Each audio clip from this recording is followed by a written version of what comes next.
और ये seal cover खोला जाए जिसमें 21 तारीख को सुनवाई होने वाली है।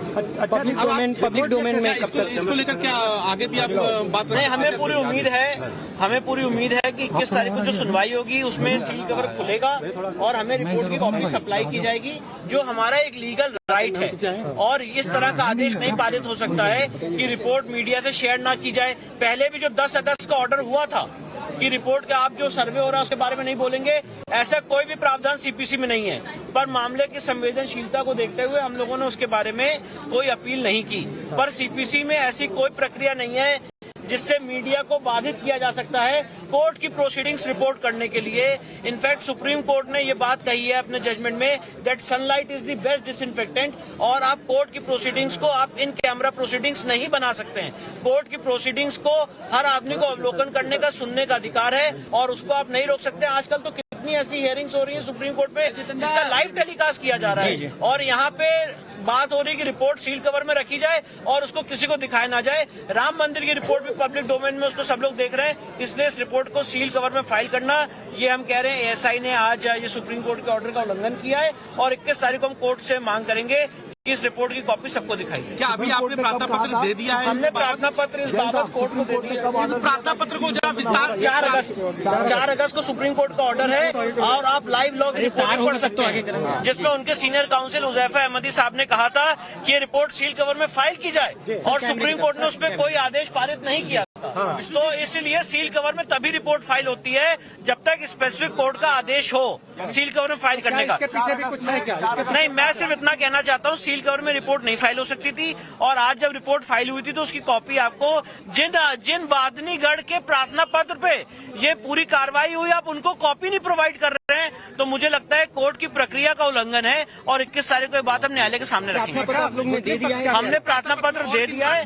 हमने प्रार्थना पत्र में सिर्फ ये कहा है कि रिपोर्ट की कॉपी हमें ईमेल के माध्यम से प्रोवाइड की जाए और जो अंजुमन इंतजामिया ने प्रार्थना पत्र दिया है उसका मैंने ओरल आर्गुमेंट्स के माध्यम से कोर्ट में विरोध किया था कि ये रिपोर्ट पे आप जो गैग लगाने का काम कर रहे हैं, ये गैग इस रिपोर्ट पे नहीं लग सकता है।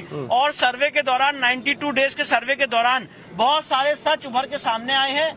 जो कोर्ट ने 10 अगस्त को गैग ऑर्डर लगाया था कि उसके बारे में मीडिया से ना बताया जाए, अल्टीमेटली वो गैग ऑर्डर आज खत्म हो गया। मेरा लीगल ओपिनियन है, पर तब भी हम कोर्ट की 21 तारीख की हियरिंग का वेट करेंगे। अच्छा, एक चीज, मुस्लिम पक्ष तो लगातार विरोध कर रहा था इसका, तो अब मुस्लिम पक्ष का क्या है इस पर? किस चीज का विरोध? जो सर्वे है इसका विरोध भी कर रहा था जी, चीजें आ रही थी जी। देखिए, क्योंकि जो सर्वे में चीजें उभर के सामने आई हैं वो हमारे केस को बहुत बल प्रोवाइड करती हैं। अभी तक हमने एएसआई रिपोर्ट की अवलोकन नहीं किया है, पर हमें पूरी उम्मीद है कि जब एएसआई की रिपोर्ट हम पढ़ेंगे तो उसमें जो 92 डेज का सर्वे हुआ है, जो चीज सर्वे के दौरान हमने देखी और पॉइंट आउट की है, जो जीपीआर में हुआ है, वो सारी रिपोर्ट्स हमें पढ़ने का मौका मिलेगा और मुझे पूरी उम्मीद है कि इससे हमारा केस और स्ट्रांग होगा।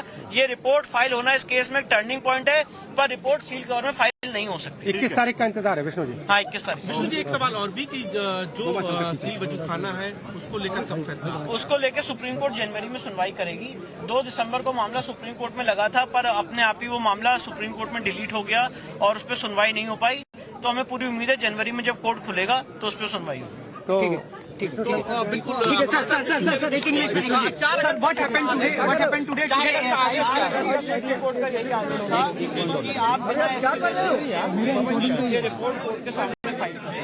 एएसआई रिपोर्ट की कॉपी दी जाए, ये विष्णु जैन को आप सुन रहे हैं। सीलबंद लिफाफे में आज रिपोर्ट पेश की गई है, लेकिन अब अगली सुनवाई 21 तारीख को होगी, तब इंतजार किया जाएगा। लेकिन एएसआई की जो रिपोर्ट पेश की गई 92 दिन की रिपोर्ट में कई कुछ बातें सामने आई। ना करे। इनफैक्ट सुप्रीम कोर्ट ने कितने जजमेंट्स में सील कवर को डेप्रिकेट किया है कि सील कवर में काम नहीं होना चाहिए, और उसके बाद आज एएसआई ने सील कवर में रिपोर्ट फाइल की जो सुप्रीम कोर्ट के ऑर्डर का उल्लंघन है। तो ये ऐसा क्यों किया है एएसआई ने? चूंकि ये तो पहले ही आदेश था सील बंद करना। ये मैं वही कह रहा हूँ, उन्होंने कोर्ट के ऑर्डर का वायलेशन किया है, क्लियर कट कोर्ट के ऑर्डर का वायलेशन किया है। इनफैक्ट सुप्रीम कोर्ट में बात हुई थी कि सील कवर में रिपोर्ट फाइल की जाए और सुप्रीम कोर्ट ने मना किया था और उसके बाद रिपोर्ट सील कवर में फाइल की गई है। ये सुप्रीम कोर्ट के ऑर्डर का 4 अगस्त का उल्लंघन है। ये आपको क्या एंड मूवमेंट में मालूम चला सील बंद का? इससे पहले आपको नहीं जब कोर्ट में रिपोर्ट फाइल की गई तब हमें पता चला कि सील कवर में रिपोर्ट फाइल की जा रही है। और जो उसके दौरान आर्टिफैक्ट्स मिले हैं उसकी एक सूची बनी हुई है जो डीएम साहब को, जिसकी क्या कहते हैं, जो सर्वे के दौरान चीजें मिली हैं जो हिंदू मंदिर की तरफ इंगित करती है, उसकी एक सूची बनी है डबल लॉकर में जो रखी है। हाँ, वो इस समय डिस्ट्रिक्ट मजिस्ट्रेट, उस सूची की कॉपी भी हमें नहीं प्रोवाइड की गई। तो मुझे लगता है ये 4 वादनीगण के प्रार्थना पत्र पे ये पूरी कार्रवाई हुई यहाँ से लेकर सुप्रीम कोर्ट तक, और आप वादनीगढ़ को ही कॉपी नहीं प्रोवाइड कर रहे हैं तो हम आगे कार्रवाई कैसे करेंगे? रिपोर्ट सही है, गलत है, रिपोर्ट में क्या लिखा है, जब तक प्लेंटिफ उसको पढ़ेंगे नहीं तब तक आगे कैसे बढ़ेंगे? और ये हमारा लीगल हक है इस रिपोर्ट की कॉपी हमें प्रोवाइड की जाना, और मुझे पूरी उम्मीद है कि रिपोर्ट की कॉपी आज ही प्रोवाइड की जाएगी। अब इस पे एक सुनवाई होगी 21 तारीख को कि रिपोर्ट की कॉपी कब प्रोवाइड की जाए, और सील कवर में रिपोर्ट फाइल हो कि ना हो, ये अपने आप में फाइल करना ही गलत था। मैं ये बात कह रहा हूँ। अगर आपके पहले मुस्लिम मस्जिद पक्ष ने जो एप्लीकेशन दी है उसका लब्बो लो आप समझे तो वही बात है जो अब आप जिसको लेकर आपने आपत्ति दाखिल की है। ये बिल्कुल